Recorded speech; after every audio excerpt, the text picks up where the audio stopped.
Yeah, yeah.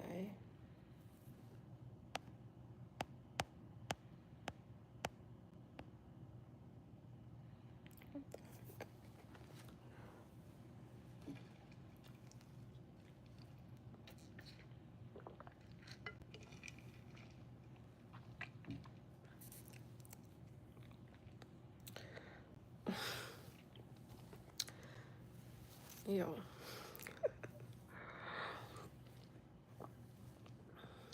wow.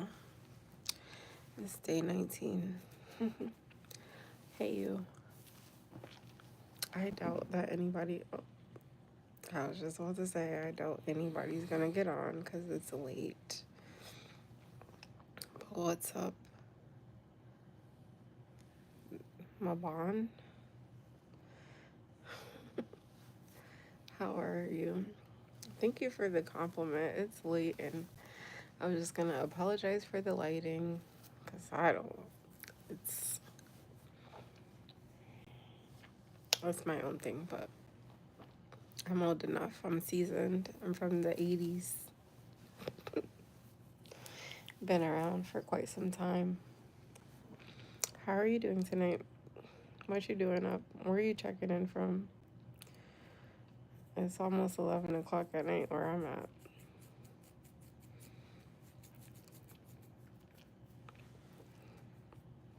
Europe. Thanks for checking in from Europe.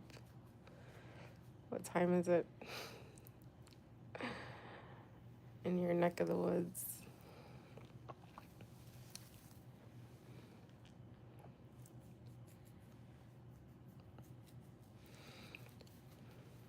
What's up? What's up? What's up?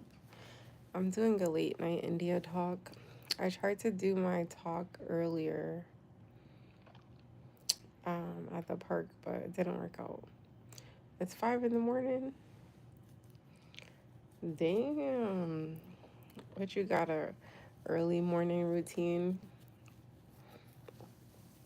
You wake up and drink your water and exercise and read. I hope so. What's up? What's up? Who is my favorite UFC fighter? I don't have one. Sorry to disappoint you. Hi, Badao. I hope that's how you say your name. What's up, y'all? How y'all feeling today?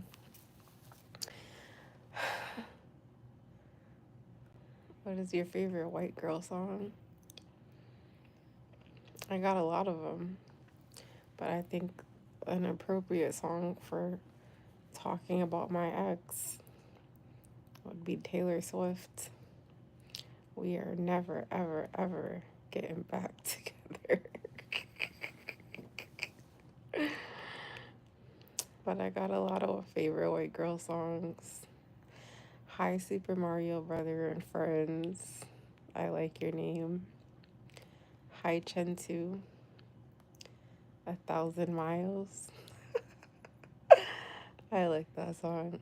He said no, Taylor Swift. Hey, they asked. I could have named plenty of white girls. I just thought that that was appropriate since I'm on here to talk about my ex and day 19. Before the day was over, I got to finish the series, and today I was released a year ago. So I had to get on and finish my story time. Good evening as your peace rises and resourcefulness grows with every healing breath. Come on, Keith. Blessing the chat. Thank you. Good evening to you too. Magnamoto, welcome back. Nice to meet you. I am doing well, Chentu. No complaints. I was gonna complain and be like, I'm tired, but I'm really practicing not complaining and just being grateful all the time. Hi, Marvel Man. How are you doing today? Y'all can hear me okay? I gotta be quiet There's other people where I'm staying at, and I ain't trying to be too loud. Duck? Okay, wait, it's going too fast. Thank you for only offering blessings. I received them. There's a shadow behind you I just saw. Were you here? Were you the one yesterday talking about a bug on the wall? If as you see a shadow, it's mine. Plus, this lighting over here doesn't help. I am from Massachusetts, Gen 2. Where are you checking in from? Hello, Bavaj. Did I see the movie The Lost Boys of Sudan? Sudan? No. What's up, Puerto Rico? Roy Camacho. You're eating Chick-fil-A, Ali Joy. Joe? My bad, sorry. Happy for you that you're eating Chick-fil-A. Dago. Yo, the last time I did a late night live, nobody got on. Y'all tuning in. Thank you for the flowers. I don't like roses. I like sunflowers. So, adjust that. But thank you. You are so old you witnessed God create earth.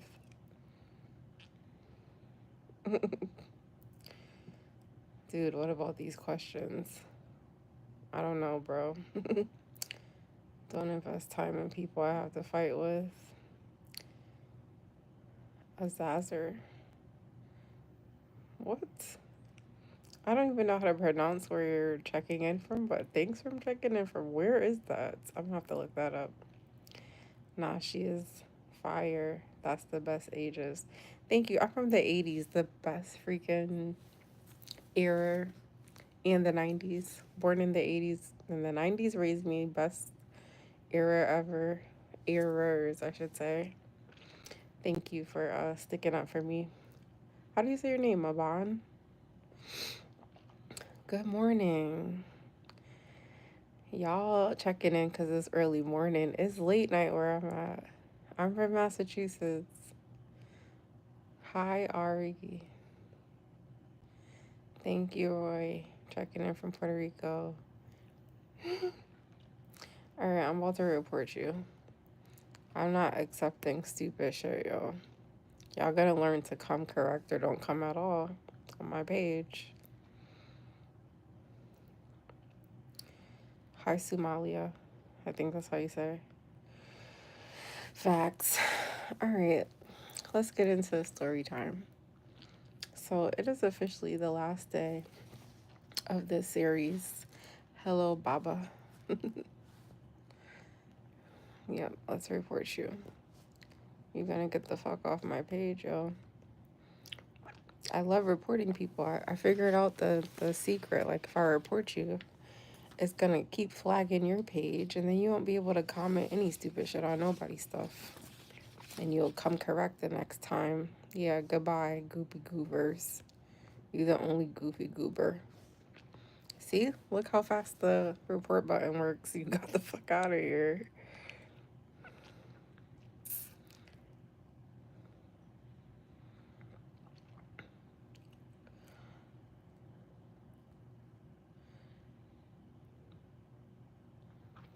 Facts, Keith. It doesn't even matter. Okay, I gave y'all 9 minutes of checking in. I'm gonna check into my story time.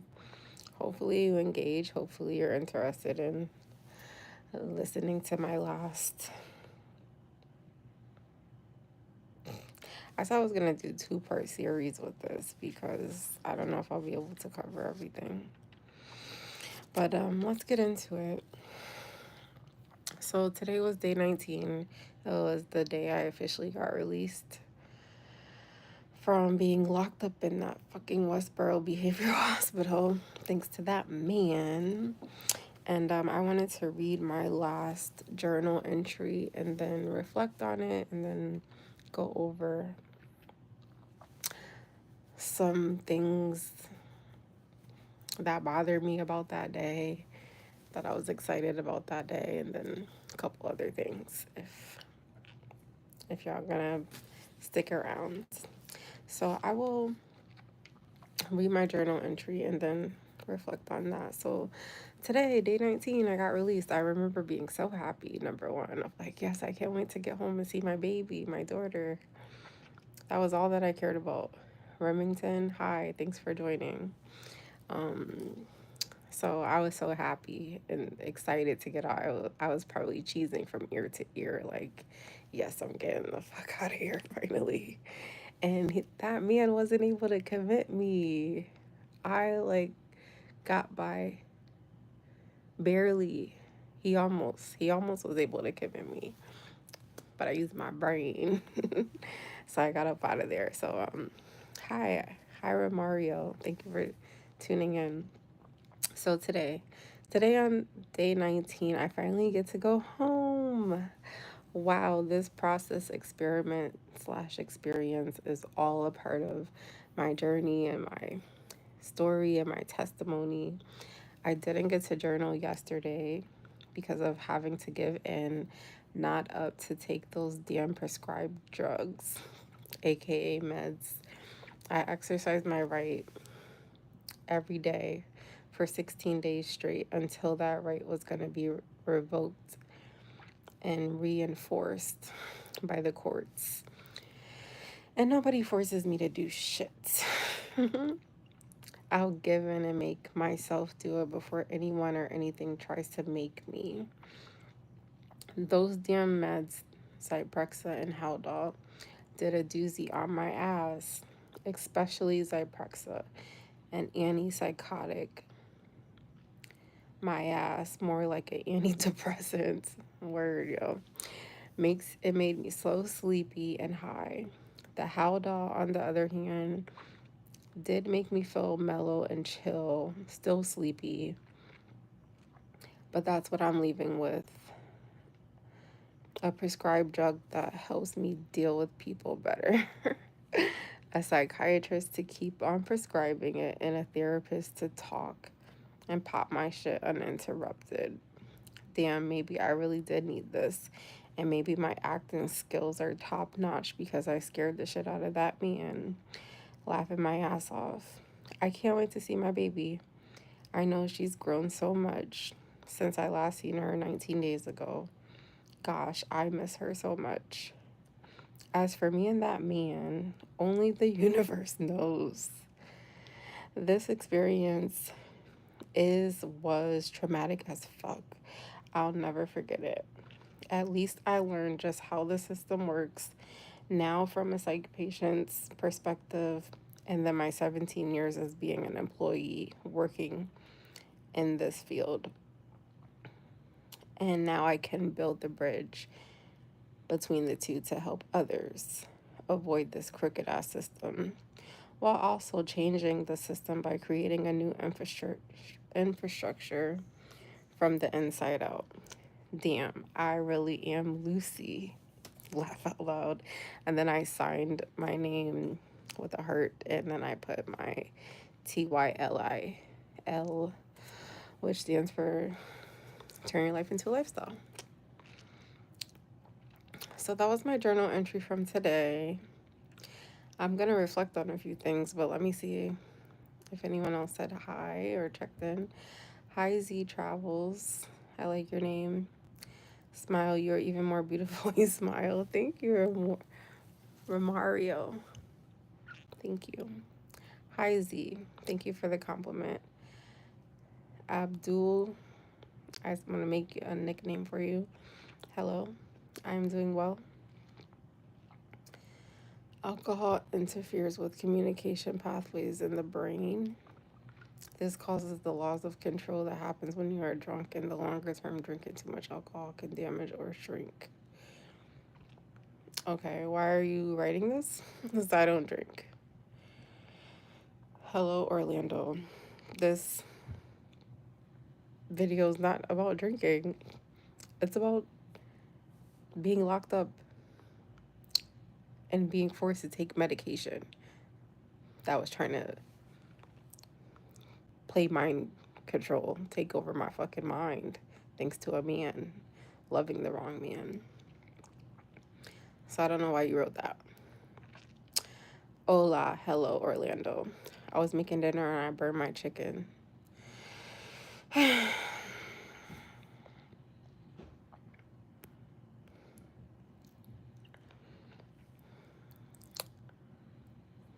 All right, so let's reflect on my journal entry. One, before I reflect on the journal entry, I kind of want to work backwards. So I got out today and some interesting things. My brother, my brother and my mom are actually the ones that came to pick me up. That man who put me here rode with them. Yesterday I did day 18, and something I left out from yesterday's video was yesterday was the first time that he called me at the hospital being locked up. And it was a memory that came as I was writing some stuff down to remember to reflect on with you. He called me and it was like a normal, regular conversation. He just was trying to check in and telling me that he was excited that I was coming home. And he just wanted to know how I was doing. And I remember when he called and we were briefly talking, it was just for a few minutes. Something that really stuck out to me was his voice. It was this the whole time I had been in there and I was calling and talking to him, for the first time I realized he has multiple personalities. And I'm like, wow, this person who's calling me today, of all days when I'm about to get out of here, sounds like the person I fell in love with. Sounds like the person who should have been talking to me every single day being here if you really cared about my mental health, if you really cared if I had a nervous breakdown, yay or nay, which I didn't. And another thing is he was trying to ask me about my experience. And I was like, you brought me to the hospital, bro. You brought me to a place that already broke me. Because the first hospital he brought me to was the hospital I used to work at. I worked there for like 8 years. And I thought I would work there the rest of my life and retire. I left that place in 2013. So I remember saying that to him, like, why did you bring me to the hospital? I've been in here trying to rack my brain, and I don't understand why you would bring me to a place that already broke me. And I remember him giving me like a bullshit apology, like, oh, I didn't even look at it like that. I'm so sorry that I did that.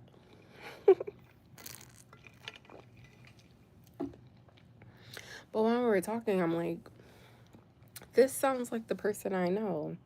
This entire time of being here, I'm like having to force you to answer the phone in this crisis that you put me in. And you're talking in all these different voices. And I've been experiencing it, but I didn't really grasp that it's him. It's like, you are this person with multiple personalities, not me. You're the one that has these issues. Granted, everybody has issues, but the issues that he was trying to project on me of being there, that conversation really stuck in my head to be like, where was this person this entire time? Like, you're calling me a day before I get out of here, being this nice, loving, caring person that I fell in love with. And then you're just being like, I didn't put two and two together that I was harming you. So that stuck out. And then the other thing that stuck out was when they let me out. When they let me out, Like I said, my brother and my mom came and he rode with them. And when I was walking out of the doors to go out the front door, he was inside and my mom was inside, but my mom was making a phone call. I think my mom was like making a drug deal, if I'm being honest. And then he got up. And you know what I thought was weird? I ain't seen this man for 19 days. He gave me a side hug.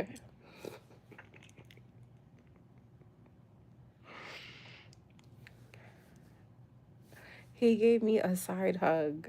Like a stranger. Like somebody you just like, not somebody I've been in a relationship with for 11 years and went through all this shit with, and then just was not in your life and you not seeing my kid or nothing.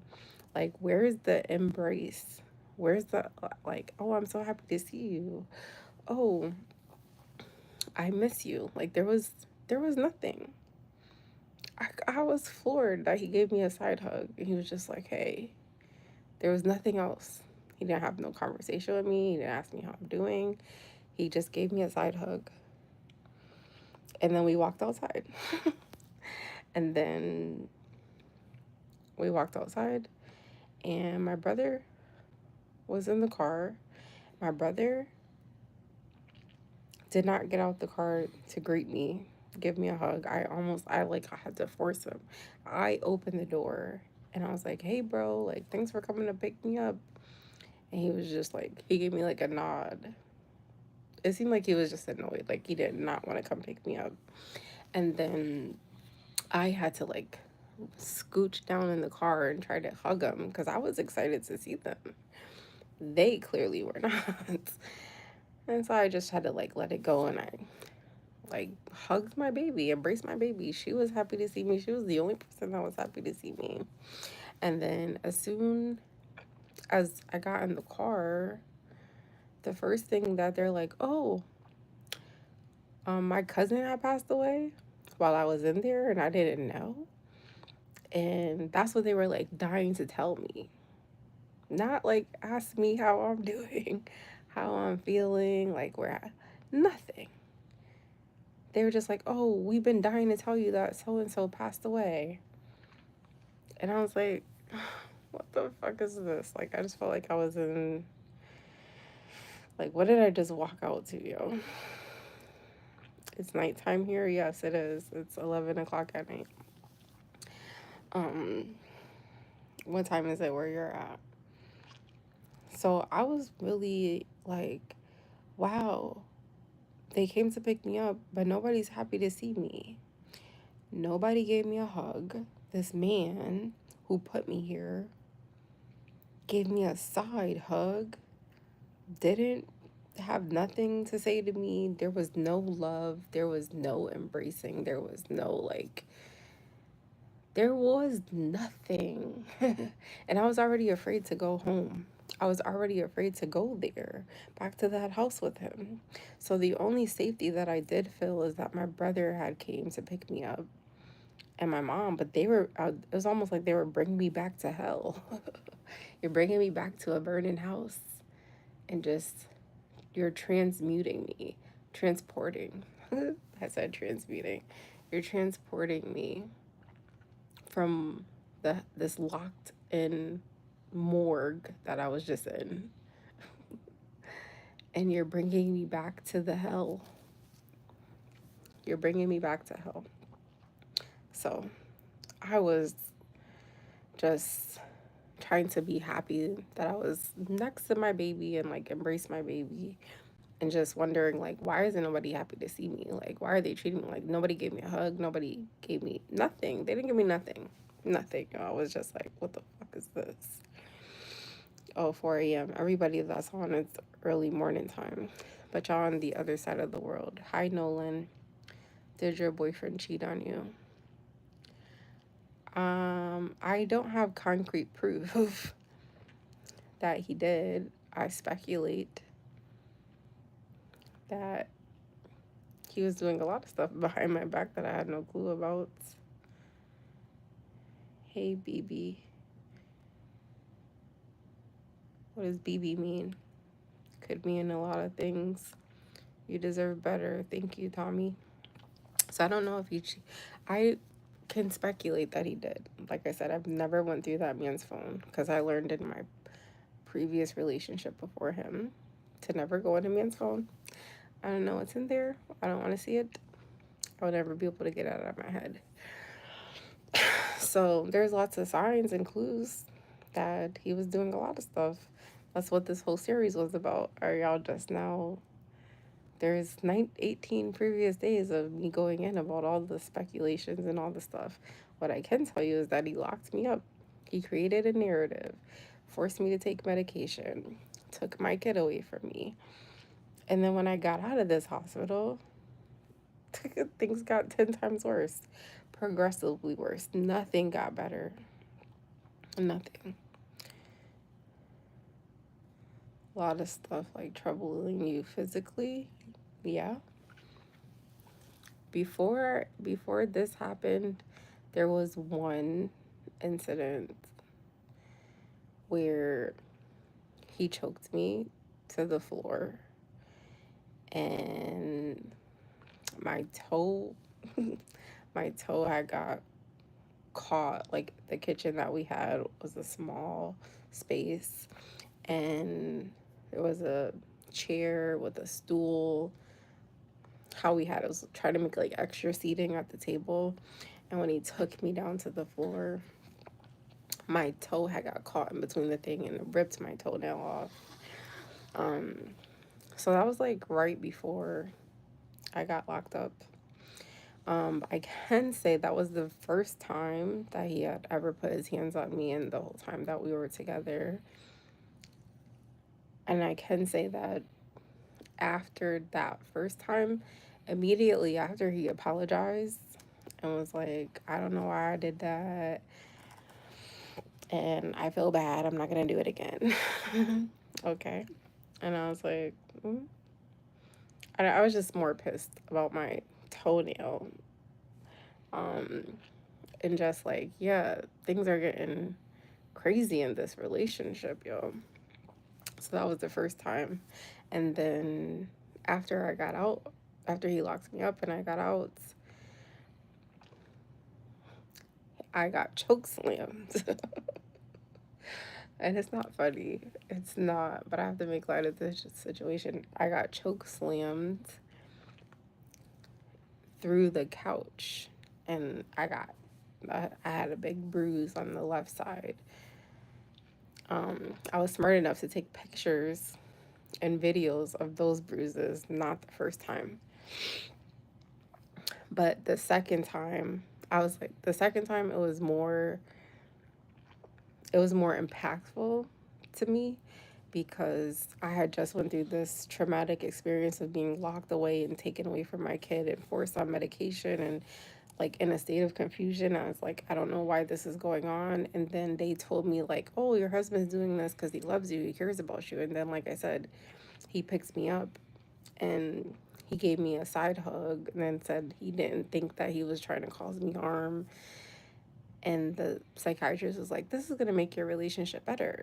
And he's going to show up for you more and love you more and blah, blah, fucking blah, yo.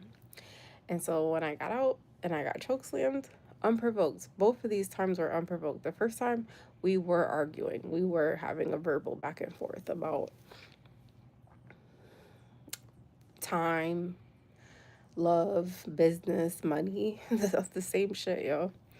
And he just didn't want to lock back in with me and he wanted me to shut up. So that was his way of trying to shut me up. And then the second time was that whole of me watching that stupid ass show that he liked, that Big Mouth show. And I was talking shit like, oh, you should never told me what you told me because now I'm about to watch this shit because you were trying to tell me something. And he got upset and I got chokeslammed. So I was like, wow, like I just went through this experience and I'm still trying to work it out with this man. And this is the second time you've put your hands on me. And I've gotten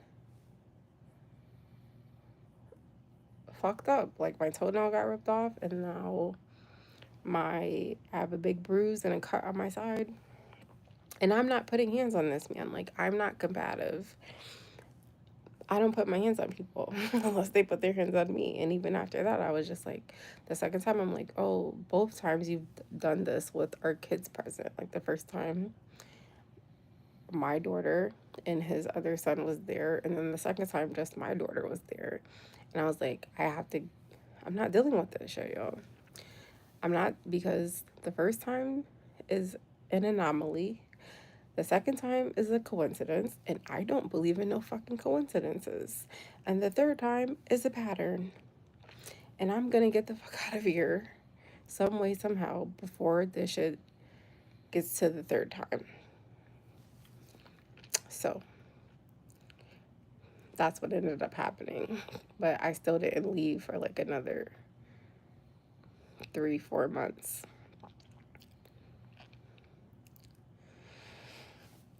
Do you support Dr. Umar Johnson? You're mad funny. Why are you asking me that? I'd like you to move on. You should write a book. Weren't you kidnapped by that idiot? This is my last story time. Well, I don't know, but I'm telling my life story, bro. Like, you want me to move on? People are always like, stop talking about what you went through. It's a lot to hear. What the fuck? You think it's a lot to hear? It was a lot to go through. I'm the one that went through it. So if it's tough for you to hear, how do you think that it affected me or is affecting me? So this is my therapy session. I will move on. This is my way of letting it go and moving on. But to answer your question, I am going to write a book. And was I kidnapped by him? More like he kidnapped our kid and locked me up and created a narrative and forced me on medication and was abusing me. He was abusing me before we went in, but the abuse got worse when I got out.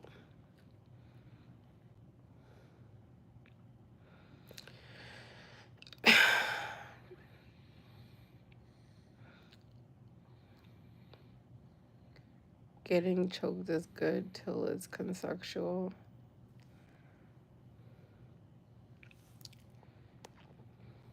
If you say so. Anywho, so that's what I just thought was weird when they came to pick me up.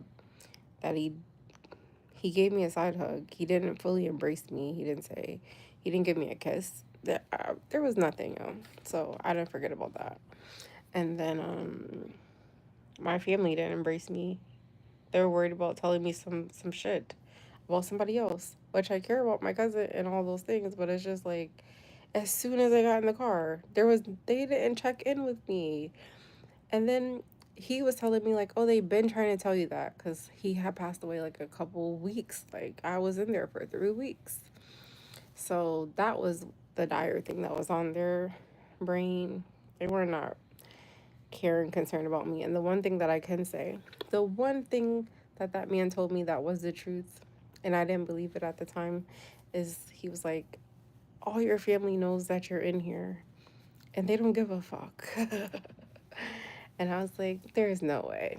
I've never went through anything like this before. Never. They have to have some kind of urgency or care or concern.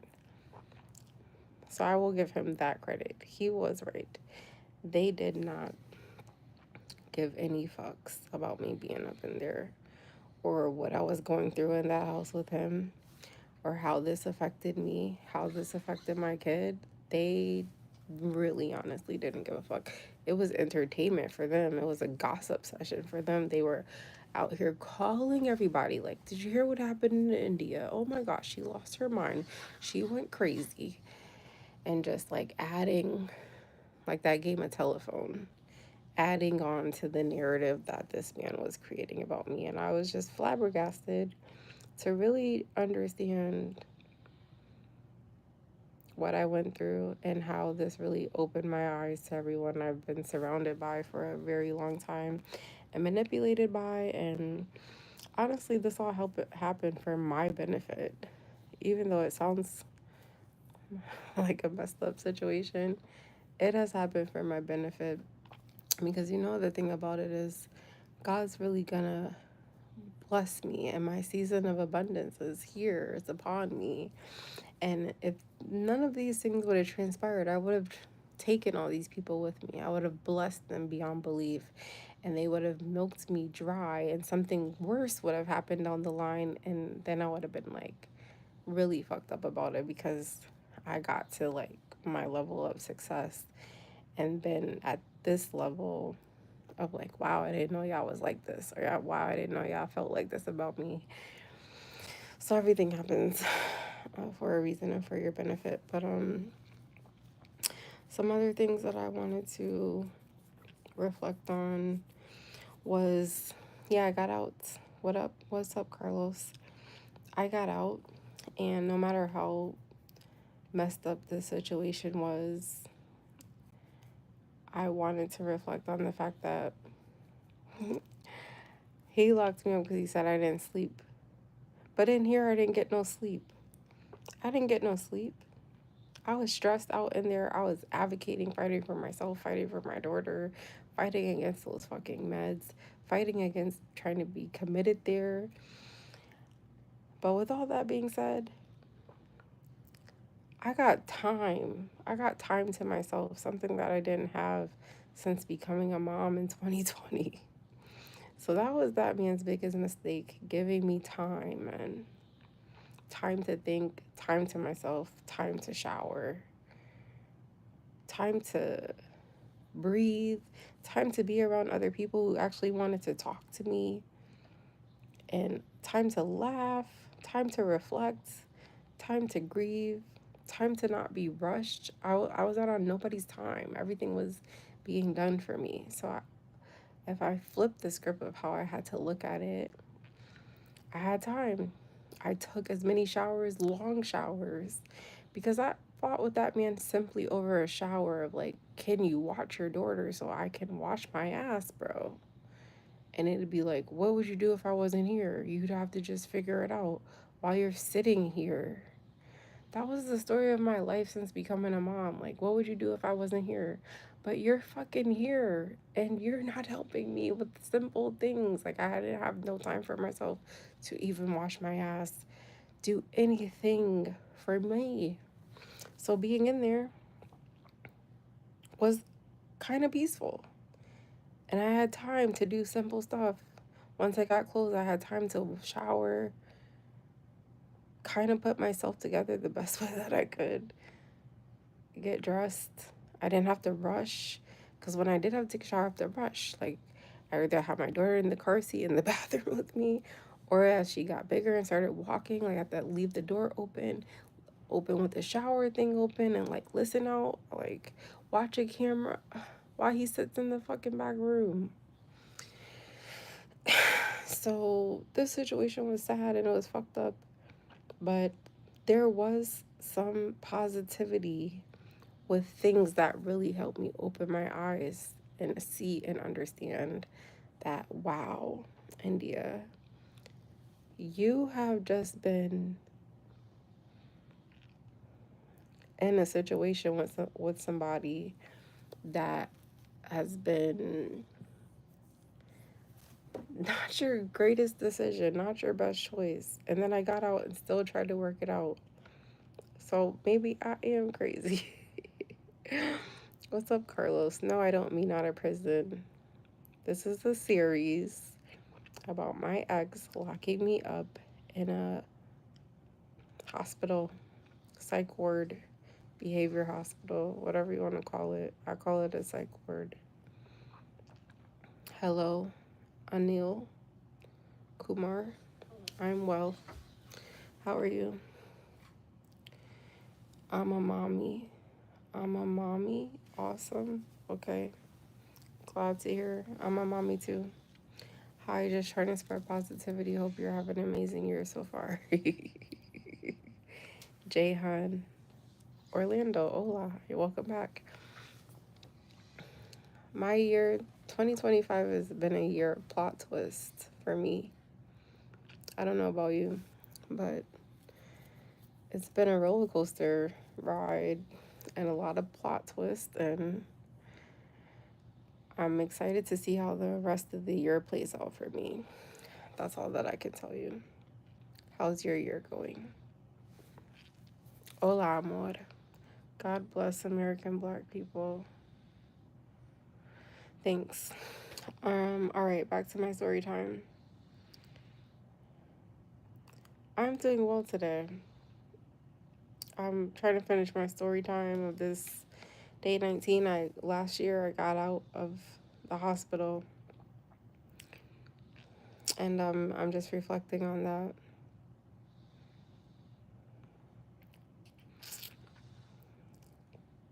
How's life going for you, and where are you checking in from?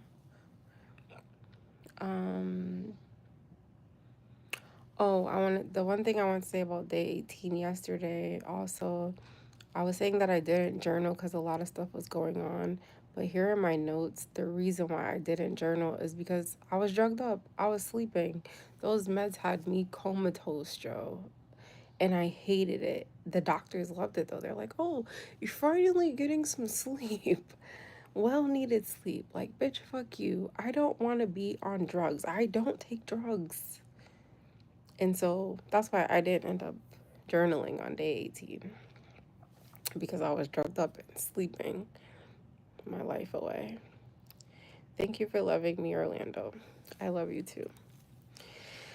Uh, the other things I wanted to reflect on was yes, so I ended up going home being on Haldol, which here I wrote that it made me like feel mellow. It still made me sleepy.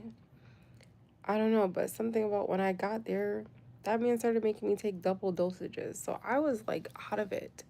And he'd just leave and go about his day like he did every day. And I'd be there being a stay at home mom like I am every single day. And my daughter was in the house just doing any and everything and getting hurt. And I was like, I can't be on this fucking medication, bro. Like, I have to be coherent. And he just was very adamant, like, no, you need this. And I hated it. I hated every second of it, yo. And I'm so glad I got the fuck away from him and his crazy ass family. Hi, GD. What's up? Um, the other thing I thought was funny that I journaled this day last year was I got a prescribed drug that helps me deal with people better. I laugh at that because that was all poppycock placed in my head by the psychiatrist and that social worker and that lawyer and that man trying to make it be like you are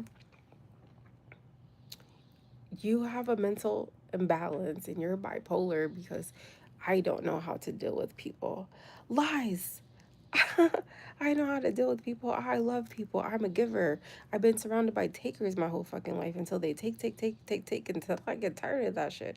And I watch people fucking skate, and then they start ice skating. And then I have to tell them about themselves. So me telling somebody about themselves of taking advantage of me until I no longer allow it, that's what makes me go into this fucking manic or depression. So I need to not be around people. I need to be around more people who are like me, givers and lovers, not takers and users and abusers and addicts.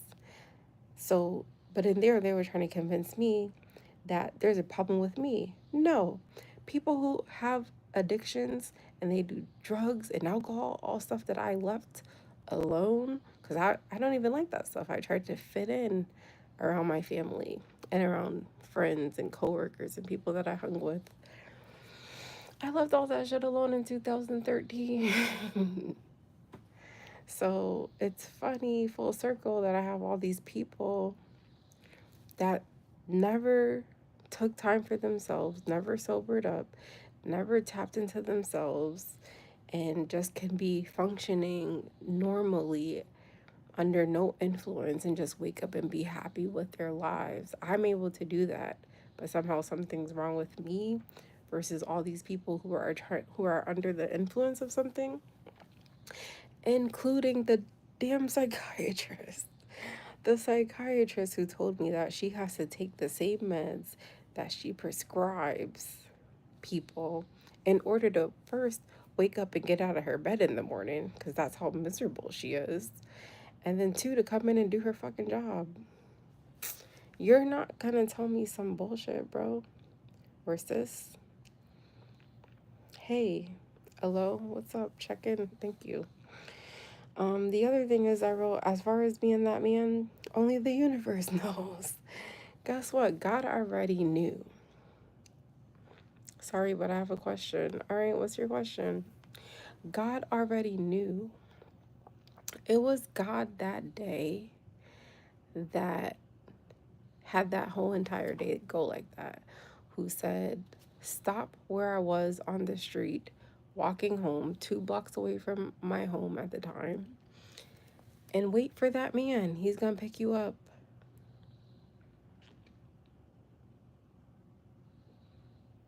Okay, what about it? What did she do? So,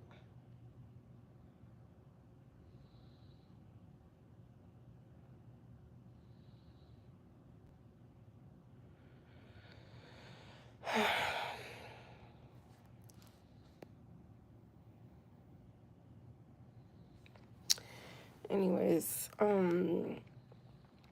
he was gonna pick me up, and I waited there. I listened to God.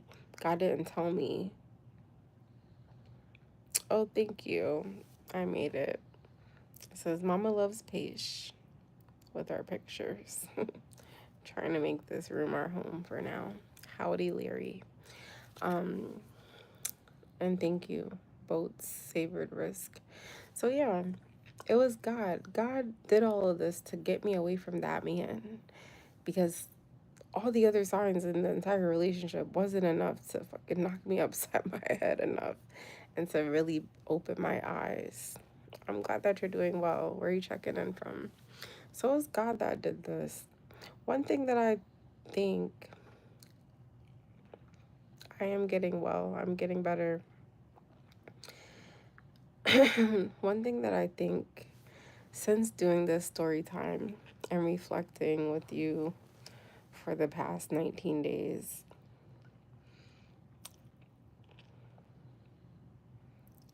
no, I can't help you because I don't know what you're talking about, and I feel like you're being inappropriate about saying she swallowed. Swallowed what?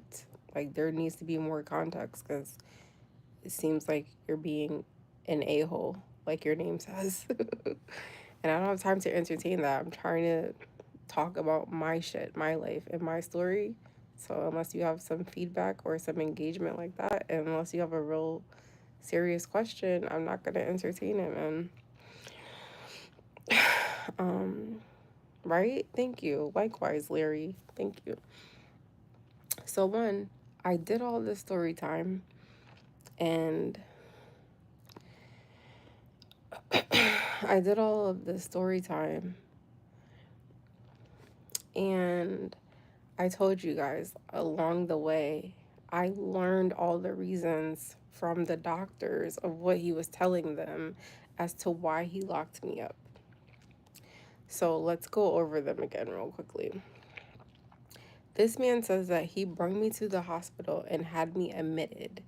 Thank you for engaging, my new friend. I'm doing this. This is my story time of me sharing and reflecting on my ex locking me up and it having me admitted to the hospital and a psych ward this time last year. And today was day 19. And this day last year was the day I got out. But over the story time, I learned, like, I didn't know. There was no real reason. They didn't tell me. So I didn't start learning until day 6 of all the reasons he says that he locked me up or that he had these concerns, and why he wanted to have me diagnosed, why he wanted me on medication, and why I was here at this fucking hospital when I have no history besides working in a hospital and working in the medical field for 17 years. And also sharing my stories of working on the psych wards with this man who I feel like he just used them against me. Anywho, So while I was there, I learned so many, the reasons changed. First, it was I was dehydrated. I don't know anyone that's ever been admitted to a psych ward or anything. I can see people being admitted to the hospital for being dehydrated, but you don't end up on the psych ward because of that. Then he said I had a nervous breakdown. Then he said I had a mental breakdown. Then he said he found me in the middle of the street spinning in circles, which was a fucking lie. I was on the side of the street walking to our house and standing on the corner talking to people on my walk. So he didn't find me in the middle of the street spinning in circles. So I thought the lie was hilarious. Another lie. And then he also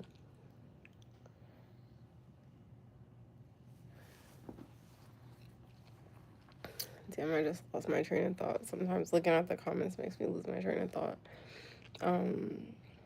He said he saw me spinning in circles in the middle of the street in traffic. Oh my gosh. Oh, and the other thing is that my voice was scaring him because I was sounding like a motivational speaker. Ah. What do y'all think about that?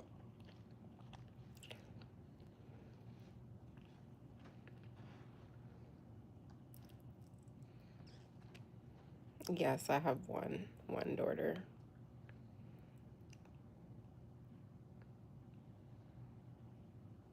Hey, Kapil. How are you? Dag, y'all didn't answer nothing. Anywho,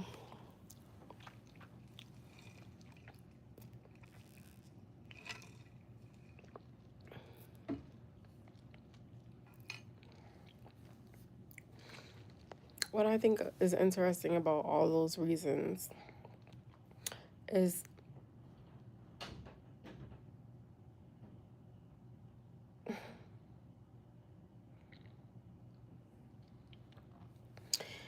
besides the motivational speaker, that's the only thing I agree with. Because this man knows I want to be a paid orator. So I'll take the motivational speaker. I don't know why that would scare you. I have no idea why me sounding like a motivational speaker would scare you. It's like me attaining my goal scares you. That's weird for somebody I'm supposed to be in a relationship with and somebody that wants to see me win. That's weird. One thing that I think is the weirdest thing is when that man picked me up off the streets, like God told me. Now, he did pick me up off the street, but was I in the middle of the street spinning in oncoming traffic? No. I was on the corner where I stopped in my tracks, literally, where God said, stop right here. He's going to come pick you up. Stop right there. And I was in front of an apartment complex, and there was a couple that got out of their car, a man named Dante and his girlfriend named Rose. And I kept calling her Rosa because she was pissing me off. She was smoking a cigarette, she was drinking a drink, and she kept coming in and out of her house trying to give my daughter snacks. First of all, snacks that my daughter doesn't eat. Secondly, snacks that she's allergic to. And then you don't know my kid. Stop offering her food. Like, I asked her nicely to stop offering her stuff. And she just kept doing it. And then she was smoking her cigarette in front of her and had her drink in front of her. And I just didn't like that. So I kept calling her Rosa to piss her off. Anyways, that's what I was doing, talking to Rosa and Dante. He came, picked us off the streets, literally snatched her up, put her in the car, threw the stroller in the car, and then snatched me up and put me in the passenger seat. Now, when he put me in the car Instead of talking to me like a normal human being, all he was concerned about was the car. Where's the car? Where's the car? Where's the car? Screaming at me. Where's the car? I had left the car. I left the car down the street in front of the boutique that I had just bought the dress that I wanted, that I had been asking that Negro to go in that boutique and buy me plenty of dresses that I seen, and he never buys me anything that I want. So I went in there. That was the last thing that I did. I went into that boutique, bought myself that dress right off the mannequin, and instead of getting in the car, God said, "Don't get back in that car, walk." So that's what I did. So instead of talking to me, if he was concerned about I'm having a breakdown or I'm dehydrated or whatever, he's asking me about a fucking car. So while he was asking me about the car, God was showing me so many things that day. So I was completely ignoring him and I was tuned into what God was showing me. So I was mentioning colors and numbers. In this specific order, I was saying red, blue, no, red, black, blue, white. Red, black, blue, white. Red, black, blue, white. And I was like, just ignoring him because what the fuck are you worried about this car for? Because earlier that day in the morning, I will stress that till I die. He kicked me and his daughter out the house at 7 a.m. And I went about my day and had an amazing day with my daughter. And I still don't understand. I will never understand. I just did what God told me to do. God told me to wait there. God showed me a bunch of shit while I was standing there. There had been so many things I was leading up. Go back and watch my story time of all these days. I'll be on this bitch talking about it forever. But I was talking about colors and numbers. I was saying red, black, blue, white. Red, black, blue, white. So I kept seeing a sequence of cars just in that color. And then I started saying the number like, oh shit, this shit ain't stopping. 1, 2, 3, 4. He never was like, what's going on? Nothing. He was just like, where's the fucking car?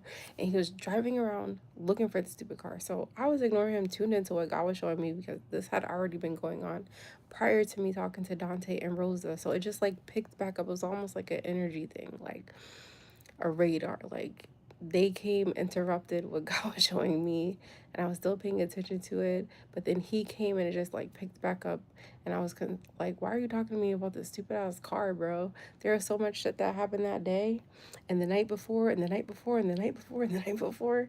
When the fuck are you gonna talk to me like a normal human being? What I brung that up to say, at no point in time did he ever mention to any doctors, to anybody, about me talking about numbers and colors. Not one person. That never came up. And that was a true thing. Now, why would you not mention that? Why would you be like, I thought something was wrong with her because I picked her up and she was just like out of it. She was zoned out and she was talking about numbers and colors and I didn't understand and she wouldn't answer my question. Wouldn't that be a concern? He never brung it up. He never said it. He made up all these other lies. I wasn't spinning in the middle of the street on oncoming traffic and just left my daughter to fend for herself. A lie. Lies. So when I reflect on this, nobody ever brung that up. Nobody ever said, even when they asked me, like, do you remember what happened that day? I told them the same thing like I just told you. Yeah, I did all this stuff. He kicked us out at 7 o'clock in the morning. I went about my day, had an amazing day, and then I got ripped off the streets.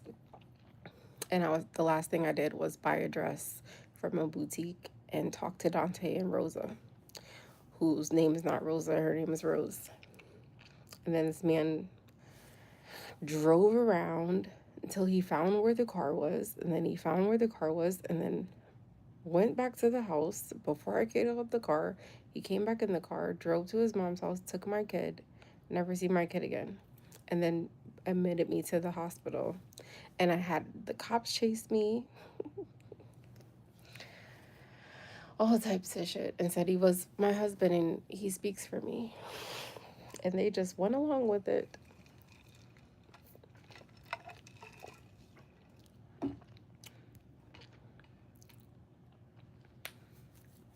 check out the temple. What are you talking about? So, any other thing? This was traumatic. I'm glad to be wrapping up this story time. I am gonna come back tomorrow at my regular time because y'all are just not engaging with me. My 5, 6 o'clock, 4 o'clock people, this is the best time for me to get on. And I'm just gonna do a part 2. Because there was other things that I wanted to go over about this man that I'm not even gonna say that he ruined my life. I let him ruin my life.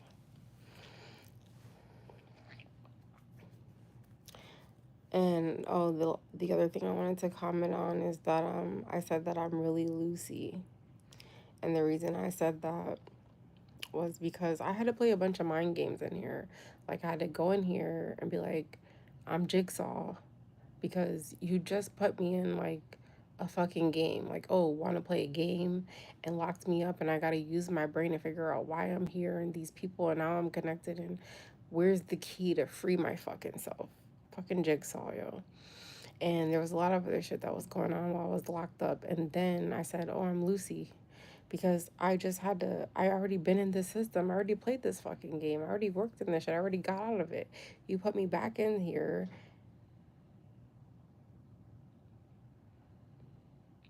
And now I'm learning the inside of the system. I don't know if you ever seen the movie Lucy. But that was probably the last movie I ever went to go see with that man at the actual movie theaters. And I really enjoyed the movie. It was very insightful and intriguing. And it's very educational if you're able to read between the lines. He didn't like it. He actually ended up falling asleep because his mind just doesn't work like mine. So remember telling that to the psychiatrist, like, I gotta go home now and be fucking Lucy, yo. But the interesting thing is I had to go home and play Mr. and Mrs. fucking Smith.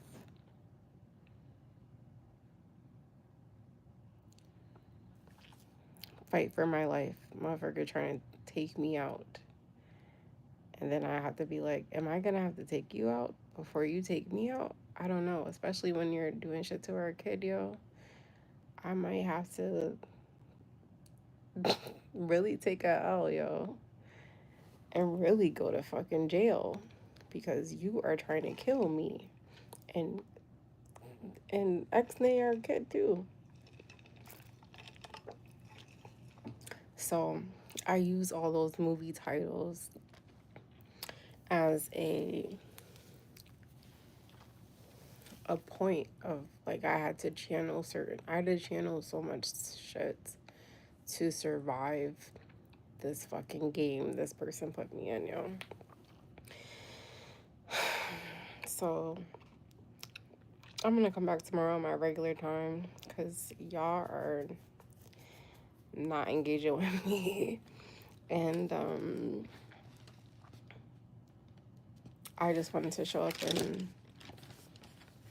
be committed to my showing up daily. I wasn't able to finish the story time earlier when I got on.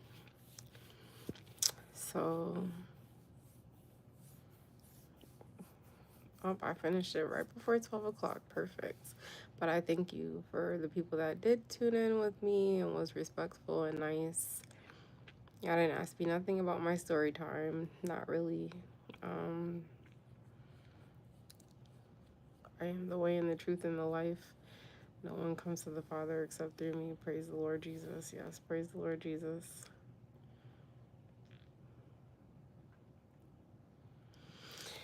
Anyways, that was today, day 19. I got out, and this experience totally changed the trajectory of my life. Totally, unbeknownst to me at the time, would be a highlighting factor of just the beginning, not really the end. Like the end, the ending chapter of my relationship as I knew it, but like the beginning of a shift for my life, my daughter's life, as I knew it. Because I really thought I was going to be with this man forever. And that at some point in time, whatever he was going through, I'd be able to help him through it. And we would get back to that place that maybe I was get back to 2016, 17-ish. I even say 18. Get back to that and just like lock in and be a force to reckon with, and that shit just never came back, yo. And I'm really sad, and I've been heartbroken. So that was day 19. Thank you for coming to my India talk. Did a late night session. Late night session is what it is. I'm gonna leave you with my pointers. I'm gonna do a part 2. I'll be back tomorrow at my regular time with my regular crew. I'm learning my YouTube audience of when to get on, but I'll be back with part 2 tomorrow. This series is wrapped up, but there is one more thing that I wanted to cover in regards to this man and this situation, an experience that I went through. So I'll be back tomorrow. But with that being said, I hope that you have an amazing night. And my messages, as always, is don't let anybody label you. Those who label you want you to live in lack and not in your purpose. They see something in you that they don't want you to see in yourself. So therefore they try to label you. So you'll wake up and limit yourself and live in lack and feel defeated by this label and forget who you are birthed to be. 2, don't let anybody put you in a box. Those who try to put you in a box is simply because they cannot get out of theirs. And if you let people put you in a box, that won't be good enough. They'll try to put you in a ditch and then a grave. Whew, child. I'm so traumatized by that. And then 3, don't forget to turn your life into a lifestyle. And the way you do that is by saving yourself. Nobody, absolutely nobody is coming to save you. You must save yourself. And the way that you save yourself is by participating in your own rescue. If you really want to turn your life into a lifestyle and live your birthright, which is abundance and prosperity, you will tap into yourself more and out of the world less, so that you don't live the life that your parents see fit for you. You don't live the life that society tries to mold you to live, and you don't live the life that the school systems and the job systems try to create you to live in. You were not born just to work a job, pay bills, and die. You were born to live, not just exist.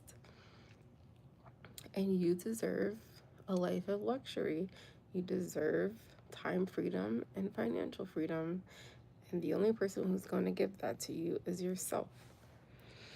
If you learn to lock in and love yourself and live for you, nobody else. So with that being said, I hope all is well and that you have a good night or a good morning wherever you're checking in from. And I'll be back tuned in tomorrow. Peace. Good night.